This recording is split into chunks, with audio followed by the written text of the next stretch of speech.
In the valorous history of the Tamils, amidst tales of overseas victories, the Chola Empire, which upheld the glory of Rajaraja and the bravery of Rajendra, faced challenges at one point. In a moment of darkness, a great emperor named Rajendra Chalukya was born, crowned as Kulothunga Chola, and uplifted the very lineage of the empire, rising like a new light. In 1070 CE, Kalinga Chola I was plunged into deep sorrow. The future of the Chola Empire hung in uncertain suspense. That empire, which had seen many great emperors, suddenly faced a huge vacuum. After Rajendra Chola, son of Rajendra Chola I, his son Rajendra Chola unfortunately passed away heirless within a very short period. This news caused great unrest and sorrow among the people in the main street. Inside the grand council hall of the palace, senior ministers, military commanders, and scholars were gathered. Their faces reflected a mixture of deep concern, confusion, and anger. The demise of Emperor Rajendra had left the Chola throne vacant, posing a threat to the empire's security. With the Pandyas in the south and the Chalukyas in the north waiting to assert their dominance, they realized that this vacuum would lead to great danger. Scholars express their anguish, stating that a country without a king is like a crop without a fence. The succession of the Chola Empire became entangled in a major crisis, and conspiracies and rebellions began to sprout. In this dark hour, the news of a new star rising, Rajendra Chalukya, spread everywhere.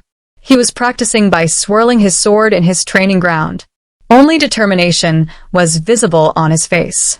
He was the beloved grandson of the Chola Emperor Rajendra Chola I, through his daughter, the dear son of Amangadevi, daughter of Rajendra Chola I, and a descendant of the eastern Chalukya king Rajaraja Narendra. Thus, he was a unique prince, combining Chola blood and Chalukya valor.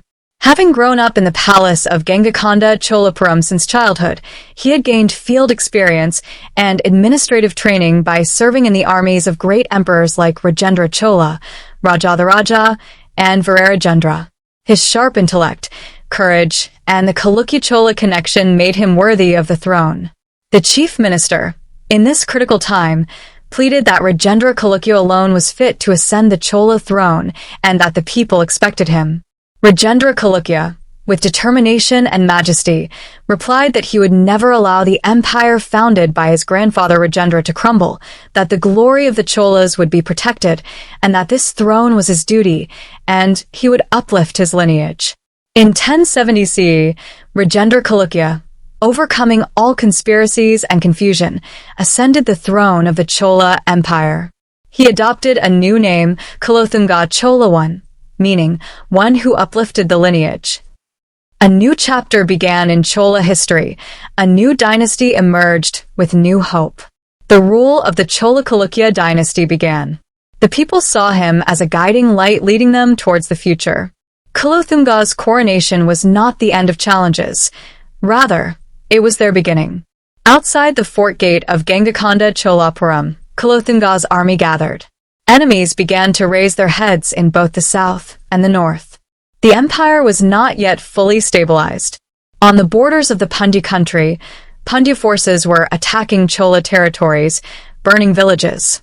Kulothunga declared that the Pandyas could not be allowed to rise, and the strength of the Chola Empire must be re-established, and he ordered his forces to march south. Kulothunga's capable and experienced commanders, after many fierce battles, subdued the Pandyas and Cheras. The southern borders once again found peace under the Chola flag. Rebellions were suppressed, and the integration of the empire was reaffirmed.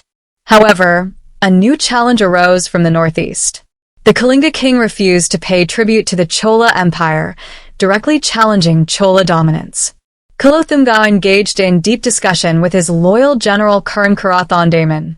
Since peaceful efforts failed, he decided that his sword would speak, and he commanded that every movement of this war must be immortalized in Tamil literature, that the bravery of this war should be sung as Kalingattupparani, and he summoned the poet Jayankandar to compose this epic.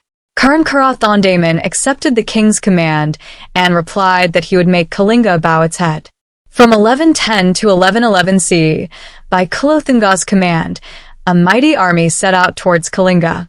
The terrible Kalinga War broke out. Under the valiant leadership of Kulothunga, the Chola forces attacked Kalinga. The battle intensified on the battlefield. The bloody war lasted for many days.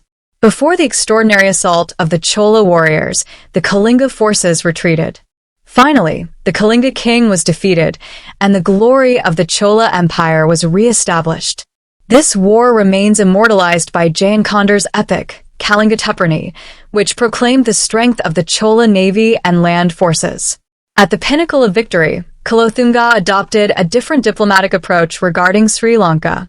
On the coast of Sri Lanka, King Vijaya Bahuwan had removed the Chola flag and hoisted his own. Kulothunga told his ministers that not every war was a solution for the empire's stability, that peaceful relations with Sri Lanka were the current priority, and that he must prove that strength lies not just in the sword but also in diplomacy. Kulothunga's borders extended from Kadapa to the Kurnool Hill forts. He proved himself not merely a military commander, but also a far-sighted diplomat. Kulothunga was not just a warrior. He was also an emperor who won the hearts of the people. His reign was celebrated as a golden age due to his welfare schemes for the people. He understood the hardships of the people. In the commercial market, people were suffering under the burden of customs duties. Merchants complained to the king that without profit and foreign traders, trade had stagnated. Kulothunga, hearing the people's sorrow, realized that no country could prosper without flourishing trade, and if the economy declined, people would suffer in poverty. Believing that financial loss was not greater than the people's smiles, he firmly commanded that there would be no more customs duty in Tamil land. When this decree was announced by drumbeat, the people cheered loudly. Merchants chanted praises for Kulothunga. Crowds swelled in the markets, and joy danced on the faces of the people. From that day on, Kulothunga earned an everlasting place in the people's hearts as Sungam Thavirtha Cholan, the Chola who abolished tolls, and his fame spread throughout the land. Kulothunga's welfare thinking did not stop there. He realized that land taxes were unjust in many places. In 1089 CE, he undertook a major land survey and tax reform. Officials measured and registered land, assigning fair taxes to everyone. This reduced the burden on poor farmers, increased agricultural output, and boosted food production. Through Kulothunga's reforms, dry lands became fertile, new canals were dug, and lakes were renovated, increasing water resources. Farmers benefited greatly. Kulothunga paid great attention to improving irrigation facilities.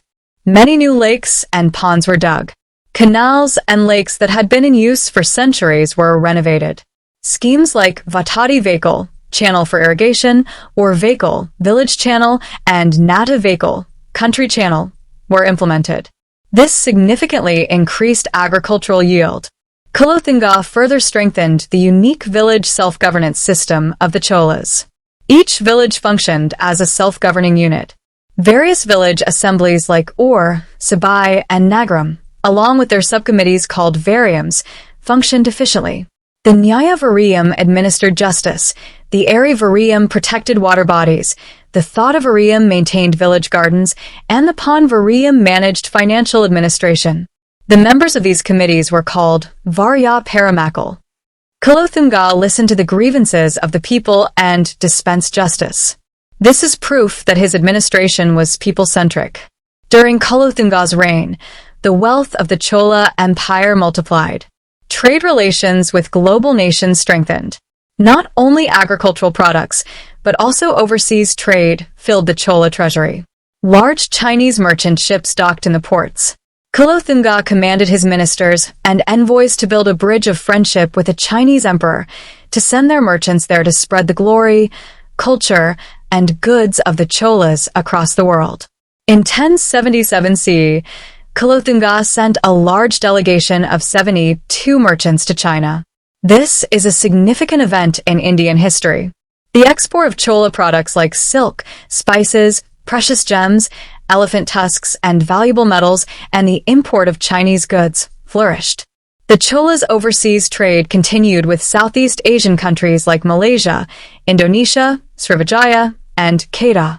A Chinese inscription refers to Kulothunga as Son of Otsi, the supreme leader of the land of Srivijaya, testifying to his overseas dominance.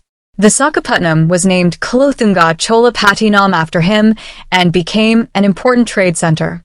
Port cities like Mylapore, Thiruvatiyur, and Nagapattinam also prospered due to trade. Kulothunga's rule was not limited to economic prosperity. It was also a golden age for arts and literature. Great poets who praised Tamil literature adorned his court. Jayankandar, Kulothunga's court poet, composed his immortal epic Kalingattupparani. It extensively recorded the valor of the Kalinga War and the might of the Chola army. Renowned poets like Adikuthar also enriched Tamil literature by composing Wula, works about Kulothunga and subsequent Chola kings. At the Chidambaram Nataraja temple, Kulothunga, accompanied by his queens Maduranthaki and Thigavali and his children, made many donations to the temple. Although he was a staunch Shaivite, he also supported Vaishnava temples, serving as an example of religious harmony.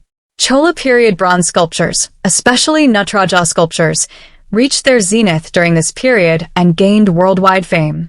Temples function not only as places of worship, but also as centers for art, education, and social gatherings. The reign of Kulothunga Chola I, which spanned over 50 years, created a new era. Kulothunga told his son Vikrama Chola that this throne was not merely power but the people's trust, and he must uphold justice, protect the people, and further develop the empire, and that his dream should be continued by him. Vikrama Chola replied that he would follow in his father's footsteps and that his glory would last forever. In 1122 CE, Kulothunga Chola I passed away, but his fame and the legacy he left behind will last forever. He was not just a king, he was a far-sighted administrator, a valiant commander, a protector of the people's welfare, and a cultural revolutionary. The titles he earned were symbols of his greatness. Kulothunga, one who uplifted the lineage. He is credited with uniting the Chola and Chalukya dynasties and bringing the empire back to its peak. Sungam Thavirtha Cholan, the emperor who holds an everlasting place in the hearts of the people. He abolished customs duties and alleviated the people's suffering. His economic reform was a revolution. Tharabhavanakakravarthi, the great emperor who ruled the three worlds.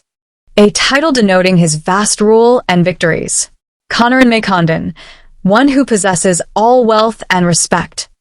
A title denoting his unshakable rule and prosperity. Kulothunga Chola I rescued the Chola Empire from its decline and ushered in a golden age of peace, prosperity, justice, and cultural flourishing. His name will forever remain in history as a symbol of Tamil pride. The story of that great emperor, born as Rajendra Chalukya and transformed into Kulothunga Chola, who brought about the revival of an empire, will be told for generations to come. Let us unite again in an empire.